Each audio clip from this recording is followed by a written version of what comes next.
साथियों नमस्कार। Real news channel में आपका हार्दिक स्वागत है।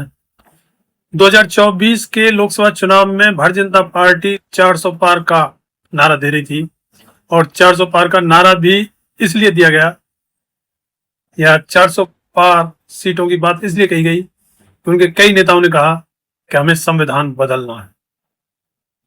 हालांकि संविधान बदलने तक तो वो नहीं पहुंच पाए और यहाँ तक कि वो पूर्ण बहुमत भी हासिल नहीं कर पाए और 400 पार का नारा लगाने वाली भारतीय जनता पार्टी 240 सीटों पर सिमट गई।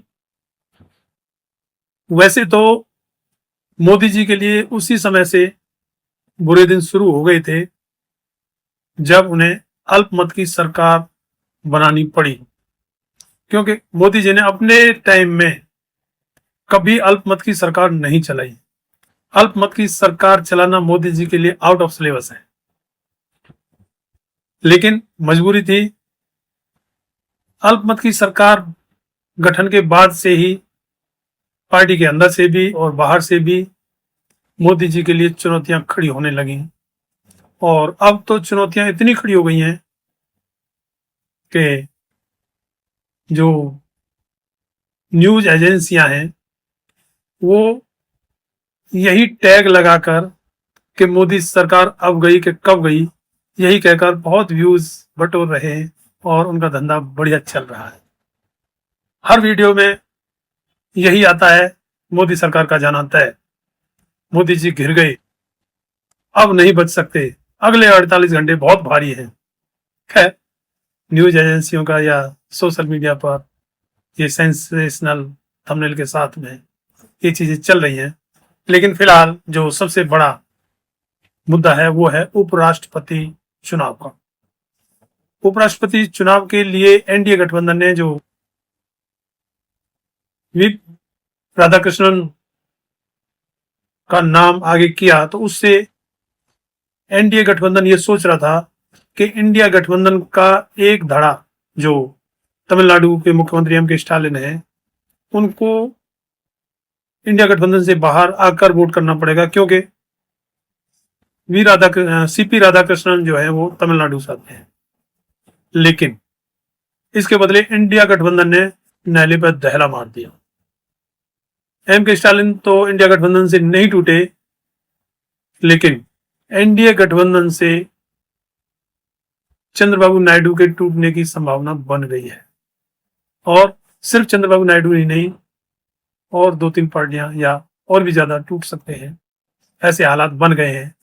अंत में क्या होगा वो तो भविष्य पर डिपेंड करेगा, लेकिन फिलहाल की जो उपराष्ट्रपति पद के लिए चुनाव की जो सरगर्मियां चल रही हैं उनमें आंध्र प्रदेश के पूर्व मुख्यमंत्री जगन मोहन रेड्डी ने यह कहकर धमाका कर दिया कि राहुल गांधी और चंद्रबाबू नायडू हॉटलाइन पर हैं, वो आपस में संपर्क में हैं। उधर तेलंगाना के मुख्यमंत्री रेवंत रेड्डी का संपर्क या याराना चंद्रबाबू नायडू के साथ बताया जाता है और इसके साथ में यह भी बताया जाता है कि उपराष्ट्रपति पद के जो इंडिया गठबंधन के उम्मीदवार हैं वो चंद्रबाबू नायडू के काफी नजदीकी हैं। हालांकि इंडिया गठबंधन के उपराष्ट्रपति पद के उम्मीदवार B Sudarshan Reddy Supreme Court के पूर्व जज रहे हैं, हाई कोर्ट आंध्र प्रदेश के भी रहे हैं और गोवा में वो लोकायुक्त भी रहे। अच्छी इमेज बताई जाती है और फिलहाल माहौल गर्म है और माहौल गर्म होने की एक वजह और है कि इससे पहले जो कॉन्स्टिट्यूशन क्लब का जो चुनाव हुआ जिस पर बताया जाता है कि पिछले 25 साल से बीजेपी सांसद राजीव प्रताप रूडी का ही दबदबा रहा है, जो अमित शाह गुट के अलग बताए जाते हैं। इसीलिए अमित शाह जी ने अपना कैंडिडेट संजीव बालियान सांसद जो है उनको बनाया और उसका प्रचार प्रसार करने के लिए अपने खास निशिकांत दुबे को लगाया। लेकिन इन सब के बावजूद अमित शाह जी का खास कैंडिडेट संजीव बालियान चुनाव हार गई। ये बड़ा धक्का था अमित शाह जी के लिए। अमित शाह को भारतीय जनता पार्टी का चाणक्य कहा जाता है, लेकिन इस बार चाणक्य फेल हो गए। अब आगे जो उपराष्ट्रपति पद का चुनाव है उसके लिए जो खास बात है वो ये है कि गुप्त मतदान से होता है और इस चुनाव में कोई पार्टी व्हिप जारी नहीं कर सकती है। सभी सांसदों को, इसमें लोकसभा और राज्यसभा के सांसद ही वोट डालते हैं और सभी सांसद अपनी मर्जी से वोट डालने के लिए स्वतंत्र हैं। इस पर कोई पार्टी कुछ नहीं कर सकती। अगर क्रॉस वोटिंग भी होती है तब भी उनके खिलाफ कोई कार्रवाई नहीं की जा सकती और वोटिंग का किसी को कुछ पता नहीं लग सकता है। तो ऐसे में जो माना जा रहा है कि भारतीय जनता पार्टी के जो नाराज सांसद हैं, जो मोदी अमित शाह की जोड़ी के सामने तो कुछ नहीं बोल सकते या वैसी कोई भी बात करने से डरते हैं कि अगर मोदी शाह की जोड़ी को पता लग गया तो उनका क्या होगा, इसलिए वो बोल नहीं पाते हैं। लेकिन ये उन लोगों के लिए भी मौका है क्रॉस वोटिंग करके इंडिया गठबंधन के कैंडिडेट बी सुदर्शन रेड्डी को जिता सकते हैं। ऐसी संभावनाएं व्यक्त की जा रही है। वैसे तो खुले तौर पर जो एनडीए गठबंधन के पास 427 वोट बताए जाते हैं, दूसरी तरफ इंडिया गठबंधन के पास 340 वोटों के करीब हैं, तो काफी अंतर है। लेकिन एक तो इंडिया गठबंधन का जो कैंडिडेट बी सुदर्शन रेड्डी, जो सुप्रीम कोर्ट के पूर्व जज रहे, उनकी अच्छी इमेज बताई जा रही है और अच्छा कैंडिडेट माना जा रहा है। दूसरी तरफ एनडीए गठबंधन का जो कैंडिडेट है सीपी राधाकृष्णन, वो संघ की विचारधारा से आते हैं, तो वो एक खास विचारधारा के बताए जाते हैं। जो उपराष्ट्रपति पद पर एक खास विचारधारा का आदमी तो नहीं होना चाहिए। ये भी चर्चाएं चल रही हैं, बाकी आगे क्या होगा। ऐसे में चंद्रबाबू नायडू के सामने विकल्प है, वो सामने कुछ भी कहें, अपने सांसदों को कुछ भी कहें, ये भी हो सकता है। दूसरी तरफ जो एनडीए गठबंधन के घटक दल हैं, जयंत चौधरी या अन्य कई लोक जनशक्ति पार्टी और अनुप्रिया पटेल आदि कई दल हैं, जो किसी न किसी बात पर नाराजगी तो स्वाभाविक होती है ही गठबंधन में, और उन्हें यह भी विश्वास है और ये भारतीय जनता पार्टी का इतिहास बताता है कि भारतीय जनता पार्टी के साथ जो पार्टी रही वो तकरीबन खत्म होती चली गई। तो ऐसे में कुछ भी हो सकता है, कुछ भी मतलब कुछ भी हो सकता है। और कुछ भी में अगर बी सुदर्शन रेड्डी जीत गए, जिनकी संभावना भी बन रही है, तो देश की राजनीति में बड़ा उलटफेर होगा। क्योंकि बी सुदर्शन रेड्डी के प्रचार के बारे में बताया जा रहा है कि वो महाराष्ट्र में उद्धव ठाकरे से भी मिले हैं और ये भी बताया जा रहा है इंडिया गठबंधन के अलावा एनडीए गठबंधन के करीब 80 से लेकर 100 सांसदों से वो इंटरेक्शन कर चुके हैं और आगे भी उनका प्लान है कि वो और भी बीजेपी सांसदों को भी चिट्ठी लिखेंगे। जबकि एनडीए गठबंधन के जो उपराष्ट्रपति पद के जो उम्मीदवार हैं सीपी राधाकृष्णन, उनकी तरफ से इंडिविजुअल वो क्या कर रहे हैं ऐसी कोई खास खबरें नहीं आ रही हैं। बी सुदर्शन रेड्डी की इंडिविजुअल उनके द्वारा जो प्रचार किया जा रहा है या उनके द्वारा जो कुछ किया जा रहा है वो अखबारों में आ रहा है, अखबारों में क्या न्यूज में आ रहा है, यूट्यूबर्स सोशल मीडिया बता रहा है। तो इस तरीके से अभी तो लग रहा है कि हो सकता है कहीं बी सुदर्शन रेड्डी ही भारी पड़ जाए। लेकिन दूसरी तरफ एक ये भी है कि जो खबरें चल रही हैं आरएसएस और बीजेपी के मनमुटाव की, जो 2024 के लोकसभा चुनाव से पहले से शुरू हुई थी, जब भाजपा अध्यक्ष जेपी नड्डा ने ये बयान दिया था कि भारतीय जनता पार्टी बड़ी पार्टी हो गई है। पहले आरएसएस की जरूरत पड़ती थी जब भारतीय जनता पार्टी छोटी पार्टी थी, अब भारतीय जनता पार्टी को किसी अन्य की जरूरत नहीं है। तभी से माना जा रहा है कि भारतीय जनता पार्टी और आरएसएस के बीच में मनमुटाव चल रहा है, मतभेद चल रहे हैं और काफी खबरें इधर उधर की चली। लेकिन अब 25, 26, 27 का जो 100 साला समारोह आरएसएस ने दिल्ली में किया, उसमें ऐसा कोई संकेत नहीं मिला कि आरएसएस और बीजेपी के अंदर कोई मनभेद है या मतभेद है।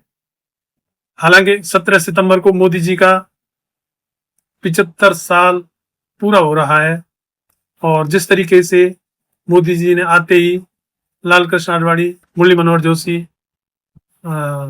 यशवंत सिन्हा, सुमित्रा महाजन आदि नेताओं को 75 साल का होने पर मार्गदर्शक मंडल में भेज दिया था, उसी तरीके की मांग अब मोदी जी से उठ रही है, लेकिन इसकी कोई संभावना अभी नहीं दिखाई दे रही। मोदी जी ने दूसरों के लिए नहीं बनाए थे, लेकिन उसका खुद पालन करते हुए नहीं दिखाई दे रहे, ऐसी कोई संभावना नहीं है। दूसरी तरफ आरएसएस और बीजेपी के जो मनमुटाव की बात है वो आधारहीन है।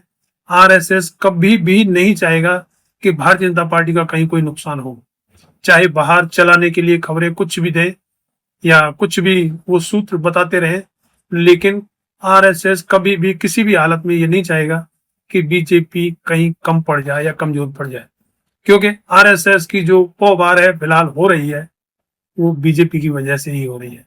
आरएसएस भी जानता है और बीजेपी के बड़े नेता भी इस बात को जानते हैं और उन्हें आरएसएस की इस कमजोरी का पता है। इसलिए मोदी जी फिलहाल कहीं कमजोर नहीं पड़ रहे हैं।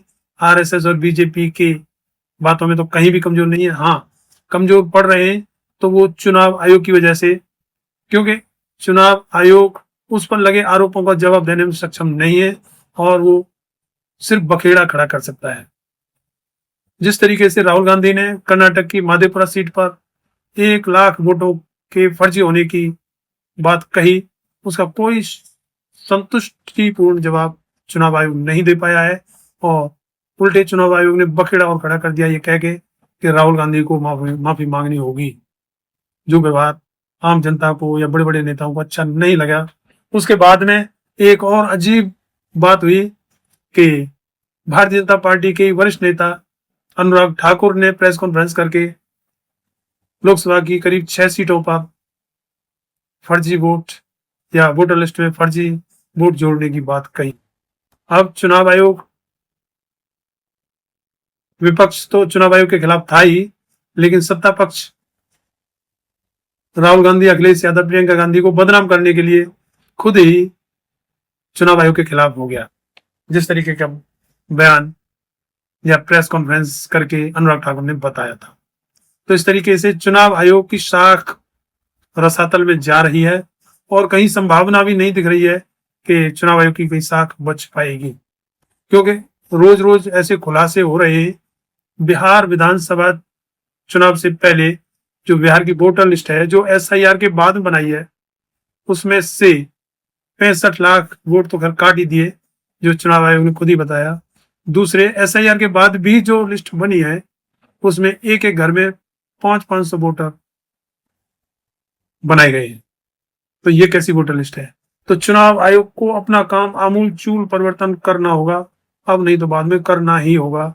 लोकतंत्र में इसके अलावा कोई चारा नहीं है, लेकिन हालातों से समझ में आ रहा है कि चुनाव आयुक्त ज्ञानेश कुमार गुप्ता जी इस बात को समझने को तैयार नहीं है। तो फिलहाल जो चर्चा चल रही है वो ये चल रही है कि मोदी जी भी चुनाव आयुक्त से काफी नाराज हैं, क्योंकि मोदी जी और अमित शाह जी को लगा था कि ज्ञानेश कुमार ने उनके साथ काफी लंबे समय तक काम किया है और उनकी विचारधारा भी उनसे मिलती जुलती है, तो चुनाव आयुक्त के पद पर बैठकर भारतीय जनता पार्टी के सारे बखेड़े को संभाल लेगा, लेकिन ऐसा हो नहीं पाया।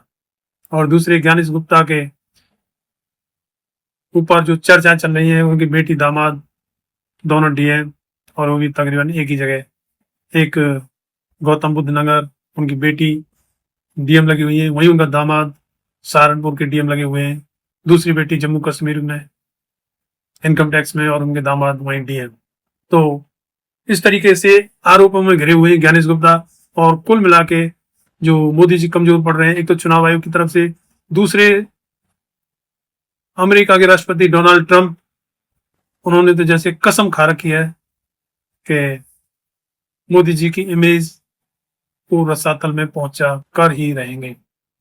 हालांकि उसमें एक बात और है, जो अमेरिका के राष्ट्रपति का जो कहना है कि वो रूस से तेल खरीदते हैं, तो उसमें एक खास बात यह है कि रूस से तेल खरीदते हैं मुकेश अंबानी। जो रूस से तेल खरीद के भारत में उसको रिफाइन करते हैं और यूरोप के देशों को महंगे दामों पर बेचा है, उसका 1 पैसे का लाभ भी भारत के लोगों को नहीं मिला है। लेकिन अमेरिका के राष्ट्रपति ने जो 50% टैरिफ लगाया है, उसका दंड जरूर भारत की जनता को भरना शुरू हो गया है। तो इसमें तो सरकार को भी सोचना चाहिए और जनता को भी सोचना चाहिए कि एक आदमी की करनी हम सारे क्यों भरें, और उस आदमी को उसकी भरपाई करनी चाहिए। और जब रसिया से सस्ते में तेल आ रहा था तो जनता को इसका फायदा तो मिलना चाहिए था, जो नहीं मिला अकेले अंबानी जी का। इसके अलावा एक और प्रोपगंडा खड़ा हुआ है एनडीए गठबंधन के खिलाफ कि उनके केंद्रीय मंत्री नितिन गडकरी भी आरोपों के घेरे में हैं। उनके दोनों बेटे एथेनॉल के काम में हैं और उनके बैंक अकाउंट दिन दूनी रात चौगुनी रफ्तार से बढ़ रहे हैं, और उधर एथेनॉल का इस्तेमाल करने से गाड़ियों की माइलेज कम हो रही है और गाड़ियों के इंजन खराब हो रहे हैं। वो भी एक नई समस्या आगे खड़ी हो गई है। तो फिलहाल कुल मिलाकर एनडीए गठबंधन की सरकार की इमेज अच्छी नहीं बन रही है, प्रधानमंत्री नरेंद्र मोदी जी की इमेज अच्छी नहीं बन रही है। और सबसे बड़ी जो बात है कि घोटाले तो होते हैं, इंसिडेंट होते हैं, लेकिन उनकी जांच नहीं होती है। ये मोदी सरकार की बड़ी खासियत है, और मोदी है तो मुमकिन है वो नारा सफल रूप से चल रहा। इस वीडियो में इतना ही। चैनल को सब्सक्राइब, वीडियो को लाइक, शेयर और कमेंट में अपनी राय जरूर दें। धन्यवाद। जय भीम, जय भारत। हाँ जी, बताइए।